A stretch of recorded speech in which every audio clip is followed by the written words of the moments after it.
नमस्कार मित्रांनो, मी जीवन आणि स्वागत आहे तुमचं जीवन गाडे ओरिजिनल या युट्यूब चॅनलमध्ये. 58 देशात भारतीयांना विना व्हिसा प्रवेश हे ऐकून अभिमान वाटणं स्वाभाविक आहे.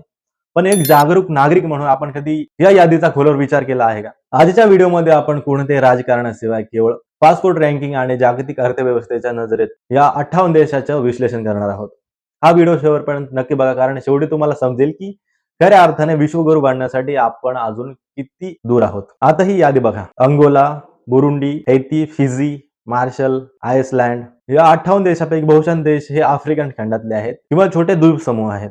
पहिली गोष्ट, हे देश पर्यटनावर चालतात, त्यामुळे त्यांना जास्तीत जास्त पर्यटकाची गरज असते. दुसरी गोष्ट, यातील अनेक देश ह्युमन डेव्हलपमेंट इंडेक्स म्हणजेच मानवी विकास निर्देशांक भारतापेक्षाही कमी आहे. प्रश्न हा उरतो की मोदीजी जेव्हा अमेरिका, युके, जपान किंवा जर्मनीला जातात तेव्हा तिथे भारतीयांसाठी विना व्हिसा किंवा ई व्हिसाची सोय का होत नाही? जर आपण खरं जगाचे नेतृत्व करत असू तर प्रगत देशांनी भारतासाठी आपले दरवाजे का उघडले नाही? हा सर्वात मोठा प्रश्न आहे. मित्रांनो, पासपोर्टची ताकद ही केवळ किती देश आहेत यावर ठरत नसते, तर ते देश कोणते आहेत यावर ठरते. जागतिक स्तरावर हेनले पासपोर्ट इंडेक्स नुसार जपान किंवा सिंगापूरचे लोक अमेरिका किंवा युरोपमध्ये सहज जाऊ शकतात. याला म्हणतात महासत्ता. आपल्या देशात भाजप समर्थक या 58 देशांच्या यादीत खूप मोठी उपलब्धी मानतात, पण वास्तव हे आहे की एका सामान्य भारतीय तरुणाला आजही उत्तम शिक्षण आणि नोकरीसाठी जेव्हा प्रगत देशात जायचं असतं तेव्हा त्याला व्हिसासाठी वर्षानुवर्ष वाट बघावी लागते. जोपर्यंत आपल्याला G7 देशांमध्ये विना व्हिसा प्रवेश मिळत नाही तोपर्यंत आपण स्वतःला विश्वगुरू म्हणून घेणं हे तांत्रिकदृष्ट्या अपूर्ण आहे. विकसित देश कोणाला व्हिसा फ्री एंट्री देत नाहीत. ज्या देशातील लोक तिथे जाऊन अवैधपणे स्थानिक होणार नाहीत किंवा ज्या देशाची अर्थव्यवस्था त्यांच्या बरोबरीची नाही किंवा त्यापेक्षा जास्त आहे. जर आपल्याला खरोखरच महासत्ता बनायचं असेल तर आपल्याला आपली अर्थव्यवस्था अशा स्तरावर न्यावी लागेल की जपान किंवा अमेरिकेने स्वतःहून भारताला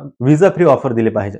केवळ आफ्रिकन देशाच्या यादीत समाधान मानून आपण विश्वगुरू झाले असे म्हणणे हे स्वतःचीच दिशाभूल करण्यासारखे आहे. बीजेपी समर्थक किंवा आयटी सेल यावर यश मानत असतील, पण एक विचारवंत नागरिक म्हणून आपल्याला क्वालिटी आणि क्वांटिटी मधला फरक समजला पाहिजे. 58 देशाची ही चांगली सुरुवात असू शकते, पण हे आपले ध्येय असू शकत नाही. ज्या दिवशी भारतीय पासपोर्टवर America, Japan, China, Russia, London या देशामध्ये विना व्हिसा उतरता येईल, तो खरा विजयाचा दिवस असेल. तुम्हाला काय वाटतं, या 58 देशाच्या या आकड्यावर समाधान मानायचं की मोठ्या देशांच्या व्हिसा पॉलिसीवर प्रश्न विचारायचे? तुमची प्रक्रिया कमेंट बॉक्समध्ये नक्की सांगा.